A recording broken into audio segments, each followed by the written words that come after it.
Greg, what's going on, man? Gentlemen, nice to meet you.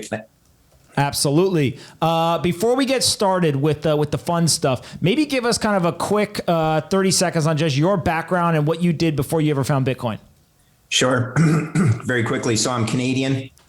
I went to school as an engineer, undergrad as an engineer at McGill, and then went to Cornell University and came back to Canada. And while I had a chance to work on Wall Street right out of school, I came back to Canada, worked for Canada's largest financial institution, which was the Royal Bank of Canada. And lo and behold, Royal Bank of Canada in 1988 was insolvent. Okay, gentlemen, it was insolvent because if you had marked to market the value of their loan portfolio, their Latin American debt portfolio to be exact, you would have vaporized their entire amount of book equity. That's not a good situation. And the Royal Bank was not alone in being in that situation. In fact, all of Wall Street money center banks such as Manufacturers Hanover, Chase Manhattan, all the banks essentially were in the same situation. Hence, Treasury Secretary Nicholas Brady's plan in 1988 to rescue these defaulted loans using the Brady plan. So that was one of my first projects. I was working directly for the CFO of the Royal Bank of Canada, but it got me to question, hey, hold on, I've just been through 6 years of university, 2 years at a top business school in the US, and you never hear about the fact that the global banking system goes insolvent on a regular basis. Long story short, I've been looking for Bitcoin since that day, 1988, because of the fiat is the Ponzi. The question is, why do people have comfort putting their money in depositing their money in banks? Well, because there's a de facto put, the Fed will come in or the central banks will come in. They'll backstop, too big to fail. And how do they backstop it? Printing money. So since 1988, I've been looking for that solution. And you see the shirt, Greg? Do you see the shirt? We got. I see it. I can't see what it says though. Jerome Powell is just printing cash with the sunglasses on, just print and chill, just print and chill, man. It is what it is, and look, I'll tell you.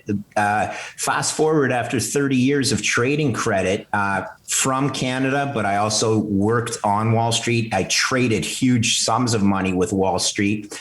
I worked at a hedge fund, two different credit hedge funds actually, and I also worked prior to that on the sell side, which meant I worked for a large investment dealer in Canada called TD Securities, the securities arm of one of Canada's largest banks. Anyway, credit is the focus because credit runs the world. Very simply, credit is the dog and equity is the tail. And nobody generally who listens to CNBC and thinks that they're stock, picking gurus even understand the first component of credit. Needless to say, explain when you say that credit runs the world. This is really important because we got a lot of young people watching that they've only ever looked at the stock market, understood the stock market. So when you say credit runs the world, what do you mean by that? Well, in a number of respects, Pomp. Firstly, they need to understand that credit has a prior claim in the capital structure of any corporation. So unless the bonds or the loans of that company are worth 100 cents on the dollar, the equity is worth zero, right? Now, that's okay as long as free cash flow generating enough interest, EBITDA, interest expense, et cetera. But when companies go into financial distress, the credit usually has the first sniff of that happening because they're very sensitive to that. And secondly, the equity guys usually have no clue. And so what's the credit guy doing? Like me, if I'm long some of these bonds, I look for protection in other markets. And the first thing I do is I go out and I start shorting the equity of the common. And these equity guys are like, oh, it's got to be cheap because, it used to trade at $20 and now it's at $10 a share, just supposing. And the reality is it's probably worth zero, but these knuckleheads have no clue and they're buying it up. And, it's the hedgy guys and the credit guys. They're saying, hey, look, my bonds could be impaired. And if my bonds are impaired, the equity's got zero value. So, you need to understand that prior claim. Now, that's in a corporate structure, but also most importantly, in the global financial system that's as levered as the global financial system is, it's always gurgling in the credit markets that signaled trouble that's going to come to the equity market. So I go back to the great financial crisis in 2008, 2009. The credit markets knew this far before the equity guys. And you remember Jim Cramer's famous rant on CNBC. They have no idea. They're out to lunch, okay? The Fed, calling the Fed for a rate cut. Well, the Fed did cut rates.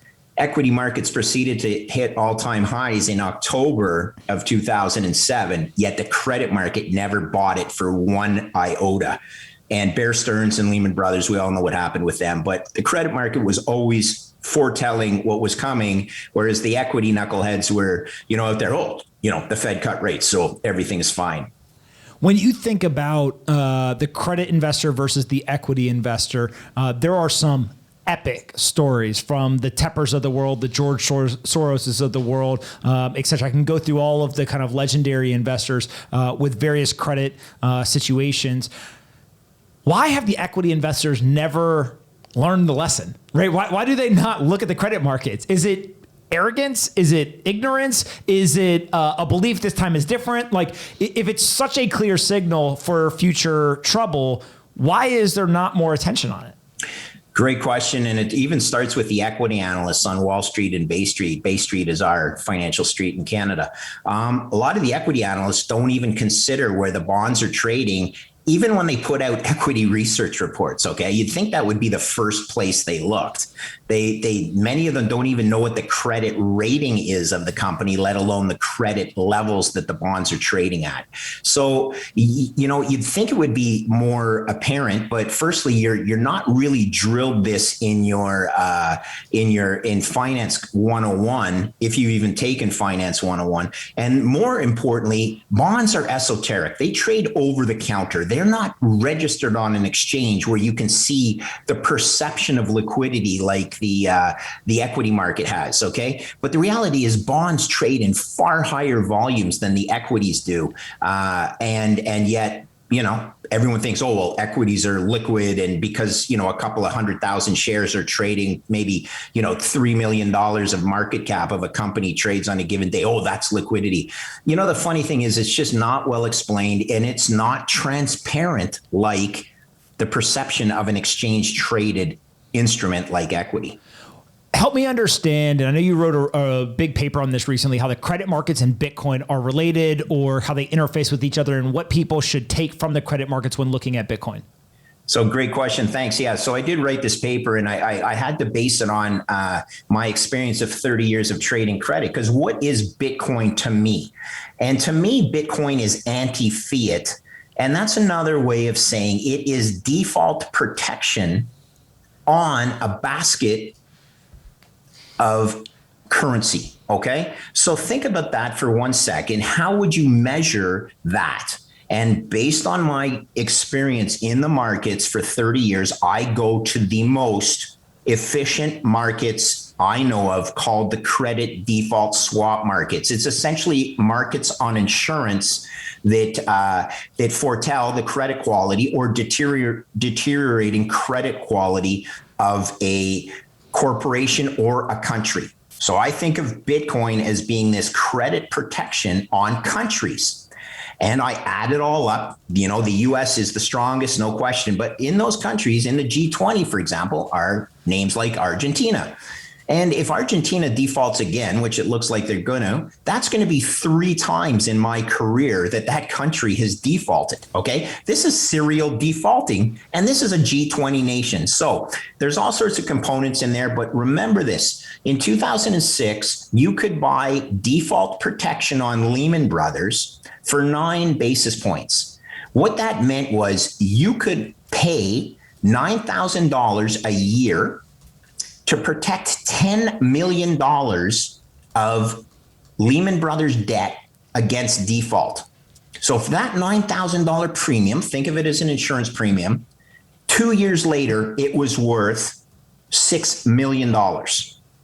Okay? Hey, that's not a bad purchase of protection. And that's the way I think about these things with respect to countries as well. I'm not calling for the default of the United States, although it's happened in the past, whether explicitly or implicitly, like the 1971 going off the gold standard. At the end of the day, these insurance contracts are traded by very sophisticated counterparties and evaluators of risk. So I look to that market, I sum all the exposures up, and it gives me an intrinsic value of Bitcoin, which today I value at over $150,000 US per coin. And as you know, it's trading, I don't know, right around 30,000, a little bit higher today. The point is, it's stupid cheap on that metric. That's what the intrinsic value is to me. And that value will increase as the credit default premiums increase when countries go into financial distress, which happens on a regular basis, just not with G7 nations. Canada's a G7 nation. Canada will be the first G7 nation to default if in fact a G7 nation does default. And that's unfortunate because I'm a proud Canadian. Well, why do you think that Canada's the first one? Firstly, our CDS rates are wider than any other G7 nation. We do not have the backing of a European central bank, which Italy and other middle European countries have. Now, Italy's a G7 nation. At the end of the day, listen, the most important thing to understand is Canada has the population of California. Canada just printed more money than any other G7 country by a long shot. And Canada is extremely dependent on things that contagion in other countries could flow through to Canada. So I don't want it to happen. I'm not predicting with 100% certainty it will happen in my lifetime, but here's the problem in the here and now. Canada currently has a AAA credit rating by S&P. That happens to be one credit notch higher, meaning it's in the eyes of S&P, it's actually a better credit quality than the United States of America. Now that's asinine. But it's true. S&P, you can never predict, you can never rely on them to properly predict something like, oh gosh, the subprime loan crisis, for example, right? At the end of the day, S&P still has Canada rated as AAA. That's one notch higher than USA.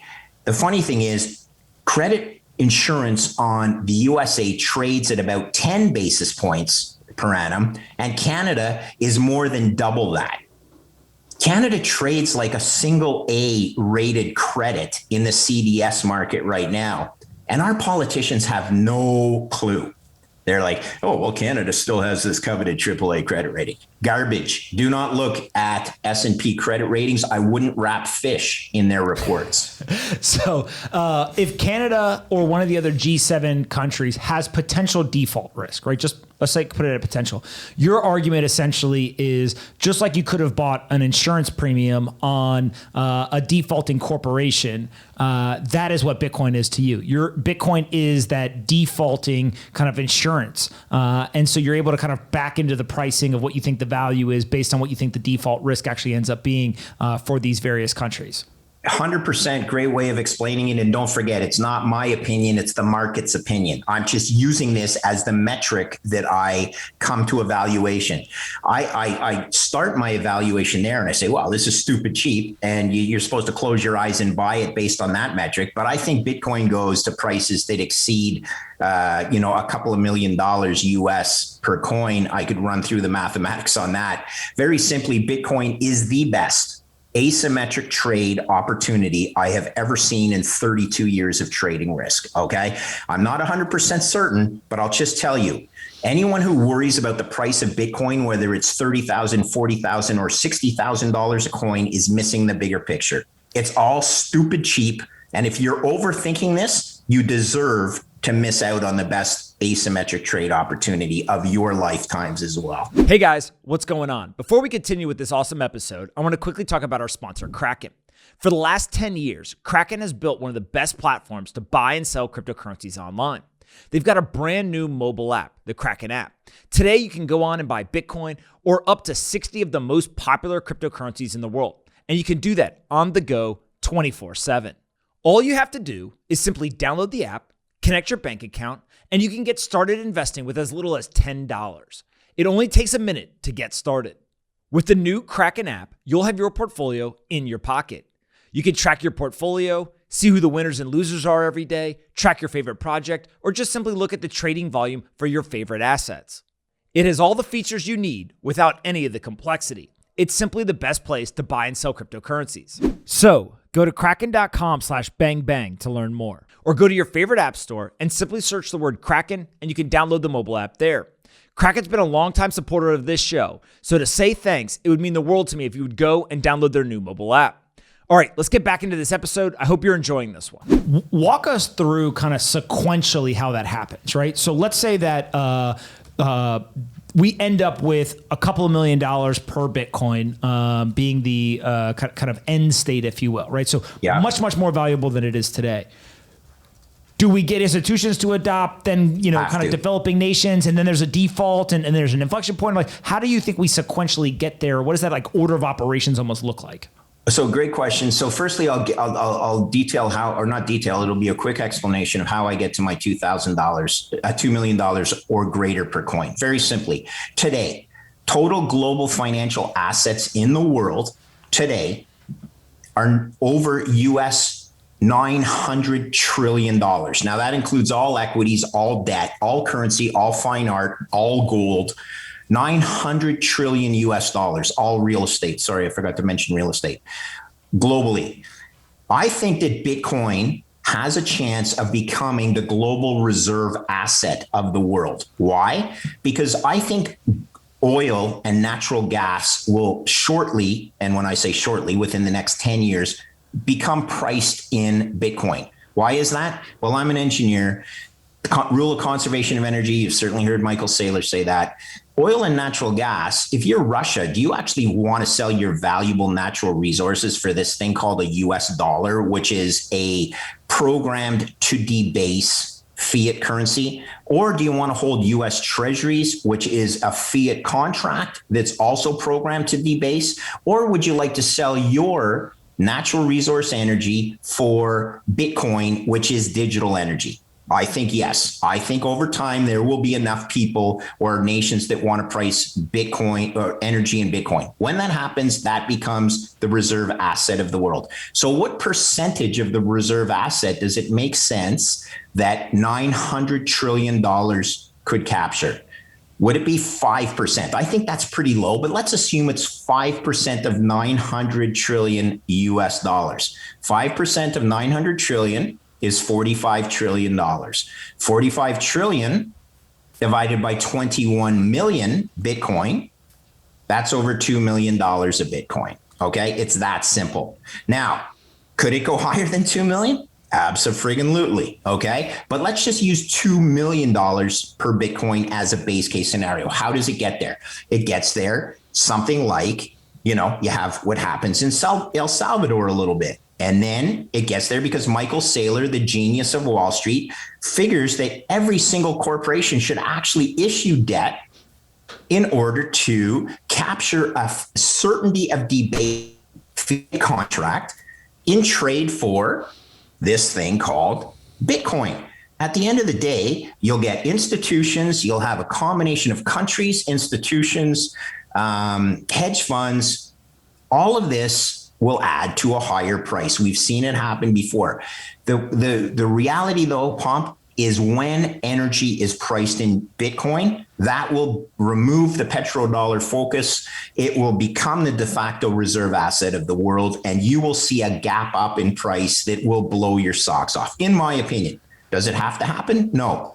But run some probability analysis on what a $2 million, and that's in today's dollars, what a $2 million price of Bitcoin on an expected value basis needs to be versus Bitcoin potentially going to zero, which I also don't think is like even a price that it'll ever return to. But assume that you have only two outcomes, a binary outcome. One is a price of Bitcoin of zero, and the other one is a price of Bitcoin of $2 million a coin. I'll ask you this question. Would you give me a 10% chance that Bitcoin can go to $2 million a coin if I gave you the 90% chance it goes to zero? And most people would say, yeah. That sounds about fair. And the reality is, well, on an expected value basis for that one calculation, 90 times 0 is 0, and 10% times $2 million a coin is $200,000 a coin. Hey, there's another example of why you should be buying Bitcoin today with your eyes closed.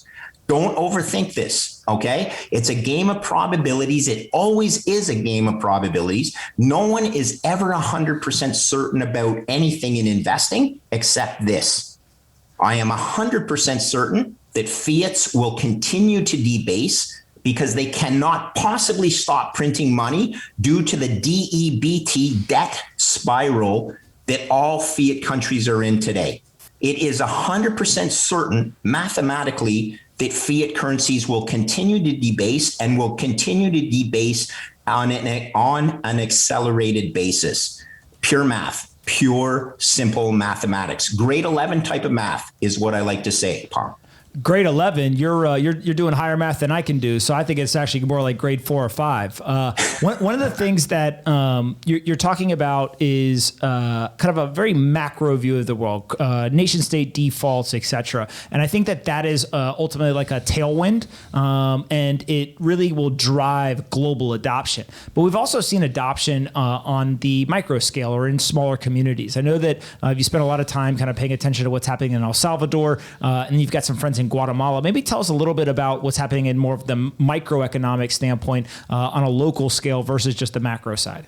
Sure. So thanks for bringing that up. So yes, when I was down in Bitcoin Miami, I was lucky enough to be on stage with three, legends, including and I'm not even sure how you and Mark Yusko, that relationship anymore, but I was on stage with him. I was on stage with Jeff Booth, and I was on stage with Preston Pish. All right.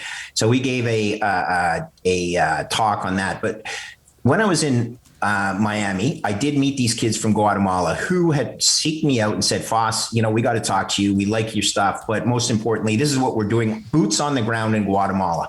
And I gave them a shout out on stage without knowing that about 6 hours later, Jack Mallers was going to make the announcement of the conference, as far as I'm concerned. So I shouted out these guys, Guatemala. They have this exchange going called IBEX, IBEX exchange, or IBEX Mercado to be more exact. And they're onboarding Guatemalans hand over fist. And I gave them a shout out because they wanted to start something in Guatemala called Bitcoin Lake, based on a lake in Guatemala called Lake Atatia, which would be based on the same concept that Bitcoin Beach was based on in El Salvador. Lo and behold, 6 hours later, Jack Mallers onboards an entire country, which blew my mind. Well, hold on a second. Corporations are now being leapfrogged by countries, 6 million people onboarding under decree. I'm like, this is unbelievable. Now, the guys in Guatemala live 3 hours away from El Salvador, and they've been on the phone with me, Foss, and Zoom calls. Foss, you wouldn't believe what's happening. We're getting calls from merchants in El Salvador. They're begging for our services. And these guys in Guatemala have 5 of the top 100, because I think there's only 100-ish in total, according to them, Lightning coders in the world. They have 5 of them working at the same spot, and they're being engaged by the merchant community in El Salvador to help them onboard the merchants who have been told to accept within 60 days, right? The Bitcoin. So that's a real life use case. We know the mathematics why it's great, because El Salvador will increase their GDP by 4% annually just because they're getting rid of the remittances and the fees on, they're not getting rid of the remittances. They're getting rid of the fees on the remittances that Western Union charges when a worker from El Salvador who's working, let's say in the USA, sends money back home, not to mention the danger of doing that, but also the 20% fee essentially door to door that is charged. That increases El Salvador's GDP by 4% annually. Like, it's just so simple to do it with a beautiful, in my opinion, the most beautiful technology I've ever seen. And that's a really life use case. So yeah, shout out to these guys in Guatemala, Pomp. They are boots on the ground in El Salvador, real life solutions to all the problems that Bitcoin solves, and the beauty of the network itself. Yeah, it's awesome to kind of see people doing this. Before I let my brothers ask a couple of questions, help us understand just the institutional investors, folks who trade credit on a day-to-day basis, kind of your old colleagues, people that you used to work with, and that entire kind of highly sophisticated Wall Street-driven world. What's their take on Bitcoin? What are you hearing? What are they missing? Are they excited about it? How are they entering the market? Just kind of give us an update. So, like everything, there's a distribution of understanding. I'll admit to you, when I was introduced to Bitcoin in 2016, my first thought was, okay, well, I've read it's a Ponzi, so it's got to be a Ponzi. And so I did the work, and I'm like, holy, and shout out to a guy that you've interviewed before. His name was Fred Pye. All right. And now Fred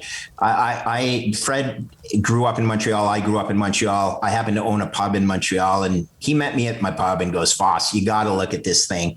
And I go, okay, I'm intrigued. But he showed me one thing. He showed me the blockchain in action on tradeblock.com. And I'm an engineer, I'm visual. And I go, what the heck? This is not a Ponzi. This is a thing of absolute beauty. And I said, yes, first of all, I said, Fred, I love Bitcoin. It is the solution to the fiat Ponzi that I've been looking for at that time, over 25 years. And I said, well, thank you for introducing me to this. I did invest in helping him fund a company that launched Canada's first exchange traded closed-end Bitcoin fund. Okay, so very proud to be part of that. But here's what happens. Like everything, there is a curve or a distribution of understanding. And in the hedge fund community, you'll have really smart people like Ross Stevens. He came from Goldman Sachs. You have Novogratz who worked at hedge funds. You'll have that tail part, and then you'll have a distribution of people who are knuckleheads who are like, oh, it's a Ponzi. And I was a knucklehead for a long time. It's a Ponzi until you actually have to do some work. And anyone who outright rejects Bitcoin because they've done 2 hours of work on Bitcoin, they'll never get it. And you should never have them manage your money because they are stupid. Okay. First of all, you need to do hundreds and perhaps even more hours of work, even to grasp the beauty of Bitcoin.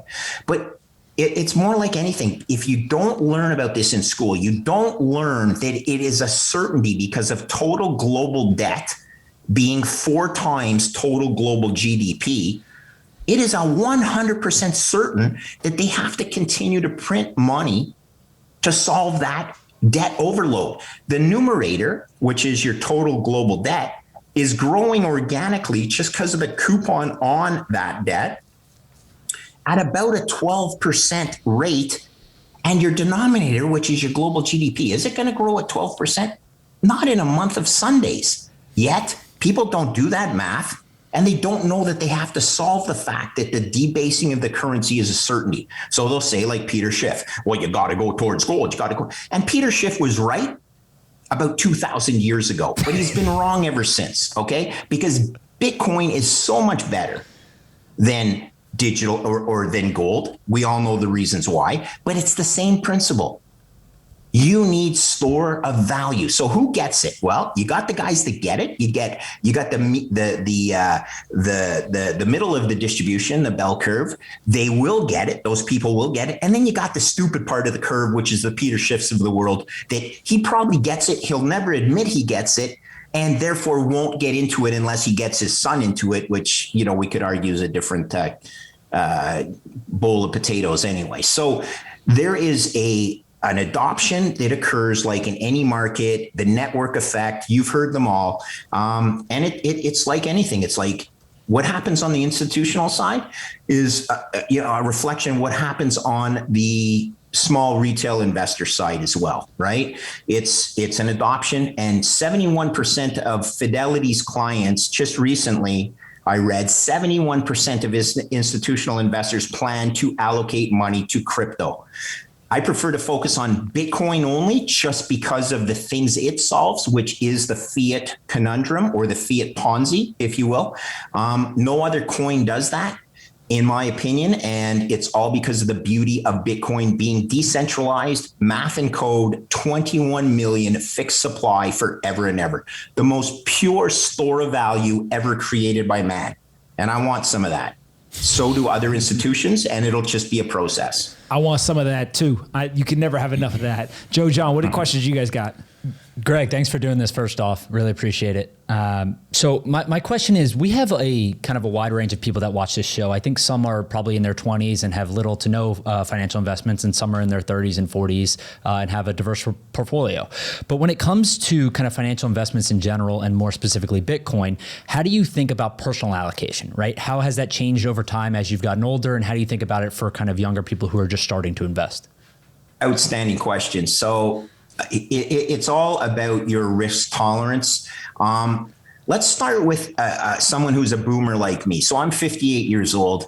Obviously, I've traded credit my whole life, but been exposed to the traditional asset classes. And let's say that traditional asset class is 60% equities, or weighting rather, 60% equities, 40% bonds. All right. According to Yale University, which has done a study on reducing risk and increasing returns on a diversified portfolio, you should have 6 to 8% of that type of portfolio allocated to Bitcoin in order to increase portfolio returns, as well as decreasing the volatility or risk of that portfolio. It's a beautiful thing. So 6 to 8% is what Yale University says is the proper weighting for anybody with a 60-40 weighting in equities versus fixed income. Now, I've traded fixed income my entire life, and this is the first time in my entire life I own zero in fixed income. Fixed income right now is for absolute morons, okay? And they're going to say, well, I'm going to make all this money by trading the 10-year, and it's going to go up and down in 50 basis point increments, and duration times convexity, I'm going to make this much in my... Stop it, you effing fools, okay?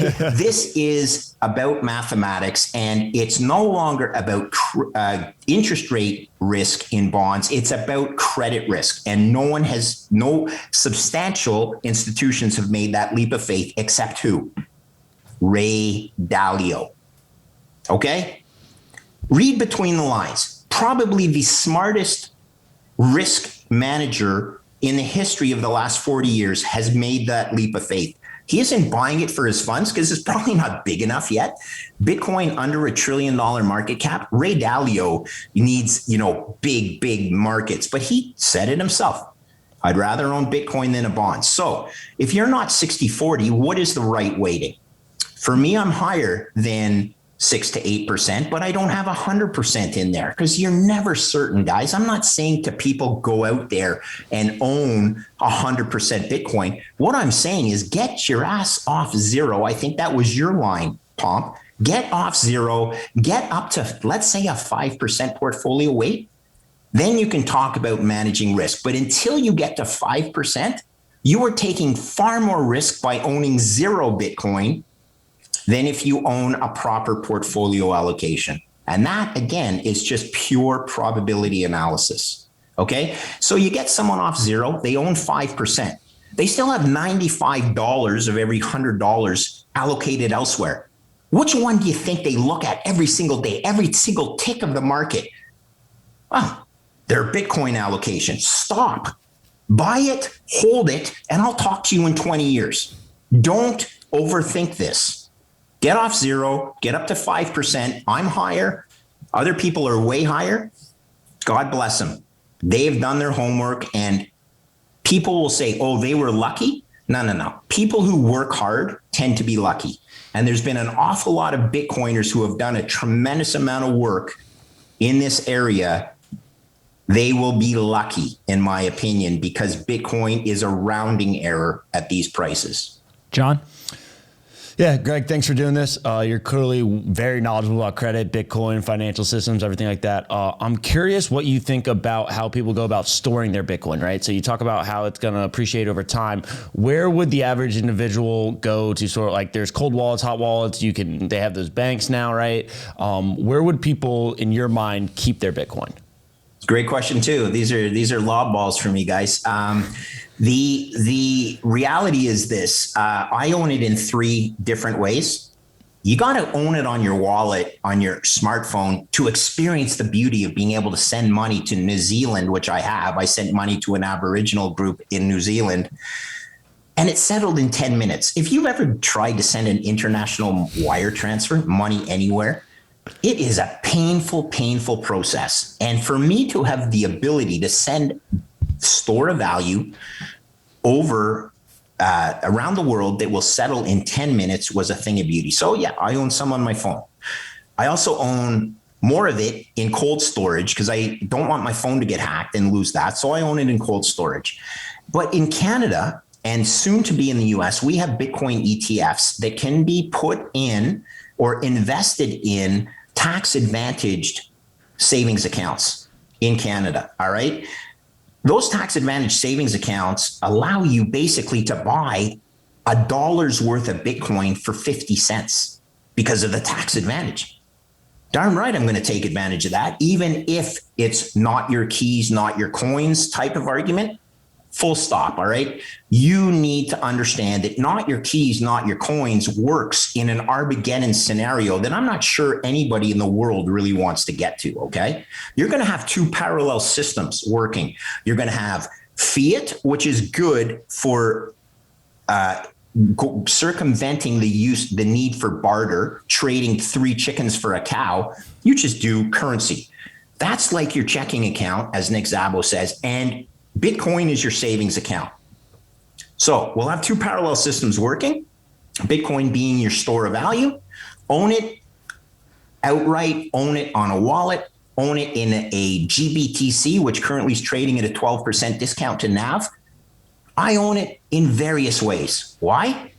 Well, some are financial markets, some are disaster scenarios, and one, which is the most important way of owning it on your wallet, you experience the beauty of what that technology is. And I'll share a story with you guys. Frequently, I go to restaurants and I ask the waiter, you know what Bitcoin is? Waiter or waitress. And, oh, yeah, I've heard a lot about it. Do you have a Bitcoin wallet?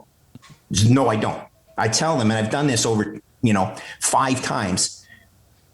If you can download a Bitcoin wallet by the end of this dinner, I will give you twice the amount of tip in Bitcoin that I would have given you in fiat.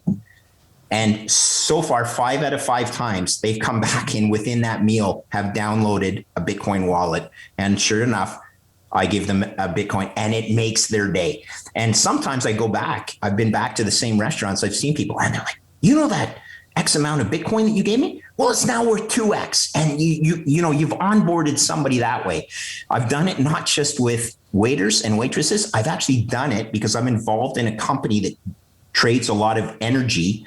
We are one of Canada's foremost experts in energy and Bitcoin mining. I've done it with CEOs of a tomato greenhouse who said, what am I going to use your turbine for in the summertime if in the winter, because I need it in the wintertime to heat my greenhouse. And we say, you're going to mine Bitcoin with it. And they're like, what's Bitcoin? Or it's too expensive. And I say, download the wallet. You're done.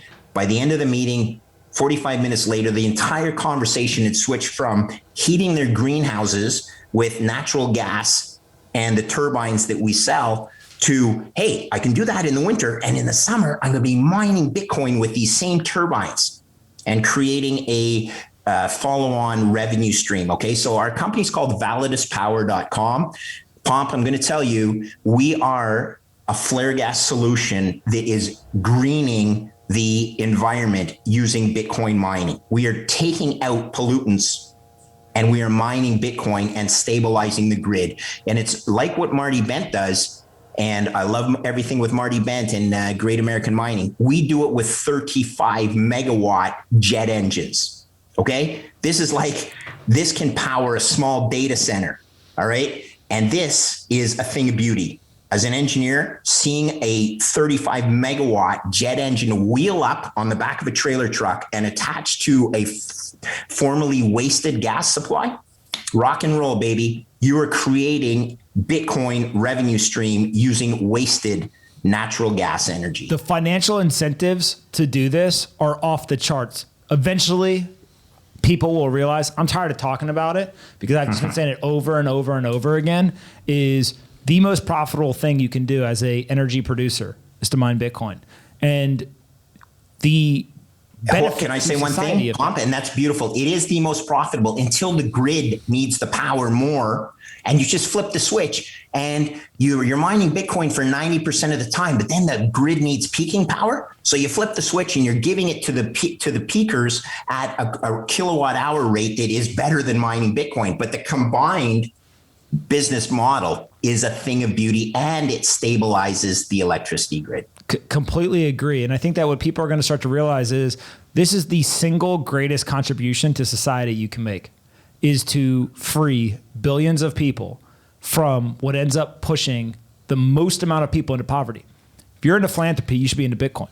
It's that simple, right? And the reason why you should be into Bitcoin is because Bitcoin, as a decentralized, automated central bank that is programmatic monetary policy that's fully transparent, can be audited by anyone in the world, is going to completely reverse the effects of that fiat currency.